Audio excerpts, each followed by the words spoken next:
Joining me is Jay Davis from Feeling Bublé. Welcome, Jay. Thank you. Thank you for having me. I am so glad that we get to talk about the Michael Bublé Tribute Band. This is your baby. Tell us more about your band. Well, the band, they are fantastic. Started off with just me and a guitar player about 4 or 5 years ago, Neil Hendry. We call him Nimble Fingers Neil Hendry. He's a fantastic jazz guitar player. And I was lucky to get him on board. We were friends from way back. We played in a cover band, 2013-ish, did, the Southern Ontario bar circuit. And he was the guy who first mentioned that maybe I sound a little bit like Michael Bublé. He mentioned that he thought that I did, and that was sort of planted the seed to do this Michael Bublé tribute show. So in 2018, when I first started putting it together, he was one of the first guys that I called. And he, since we worked together a long time ago, has gone on to have a fantastic career in Toronto as a guitar player.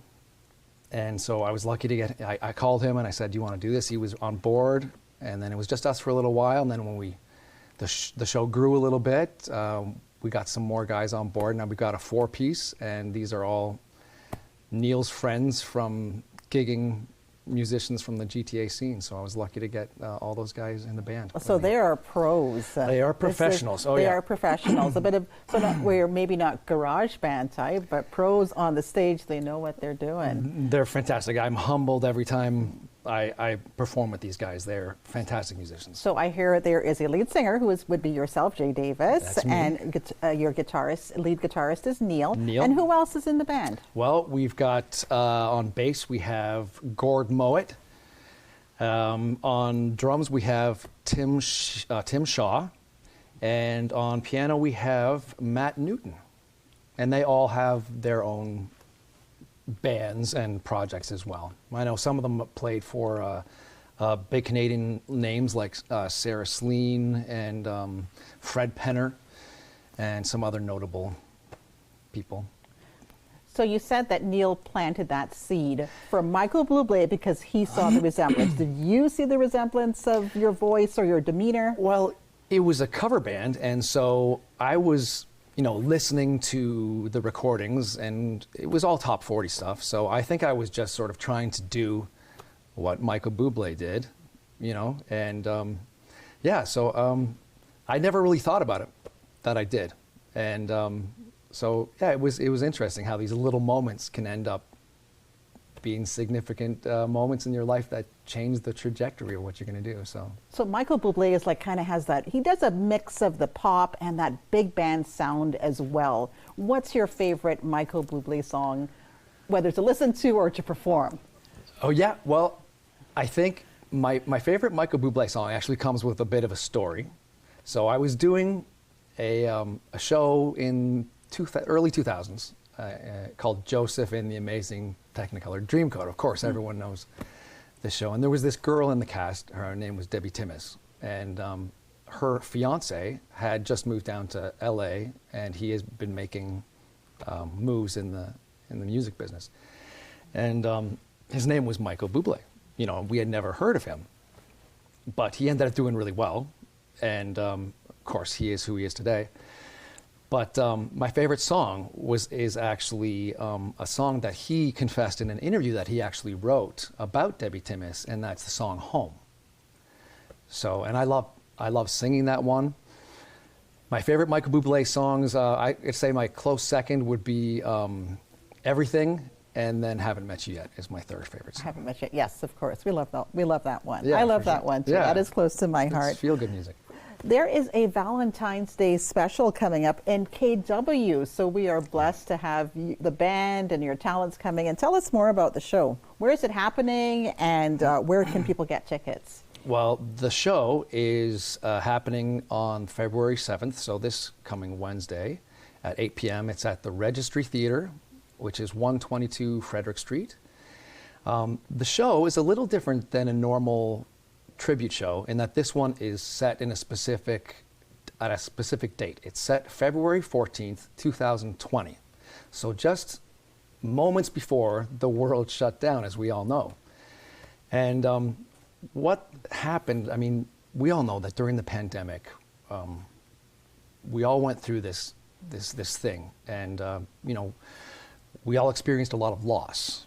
We lost people lost their health, people lost their dreams. They lost family too. Yeah, family, Yeah, the loved friends. ones, absolutely. And so in going through this, you know, we all have this in common.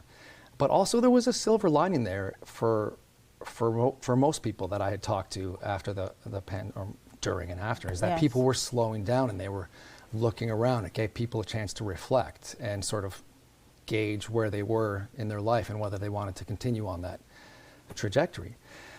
So this being set pre-pandemic gives us a chance now, looking back, to reflect on how much we have changed.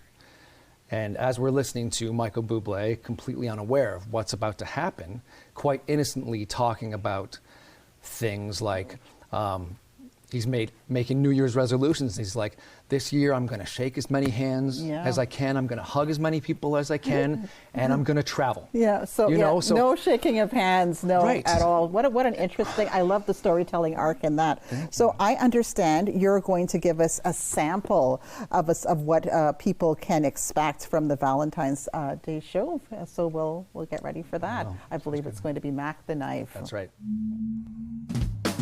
Oh, here we go.